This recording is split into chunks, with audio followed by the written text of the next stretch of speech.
Pati mga libro, iniba nila eh. Hindi naman yun ang mga totoong nangyari. Ako mismo, ay witness, ay patunay sa tagumpay ng ating bansa noong kinilala tayo sa buong mundo. We had the strongest armed forces. We had the most dynamic cultural development in the country. We had one of the most admired economies during the time. Pero pinagkaisahan ang administrasyong Marcos dahil nakita nila lumalakas eh. Ayaw ng international community na lumakas ang Pilipinas. Ayaw nila na may bansang umaangat. Ayaw nila. Gusto nila subservient tayo lagi. Eh hindi pinayagan ni Presidente Marcos yun. Kasi matapang si Presidente Marcos eh. Katulad ni Duterte.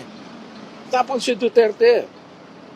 Kaya kaya nakita ng tao ngayon, nakita ng tao na sa loob ng 36 na taon ay nalinlang tayo. Pero ang totoo nun, President Marcos was the hero of EDSA. Kung hinayaan niya na bombahin yung mga nandoon na kababayan natin, pero hindi maatim ni Presidente Marcos na tumanak ang dugo ng mga sarili niyang kababayan, mga minamahal niyang kababayan. Nung nasa Hawaii kami, nung pagpunta namin sa Hawaii, kami nila Imelda Papi, wala na kaming ginawa, walang sinabi si First Lady at si Presidente Marcos. Kung hindi araw-araw, ay pinapanalangin namin ang bansang Pilipinas, pati yung mga tumulig sa kanya, pinapanalangin namin. Sana'y magtagumpay si Cory Aquino para magtagumpay ang Pilipinas. So, nakita ng tao yan sa social media.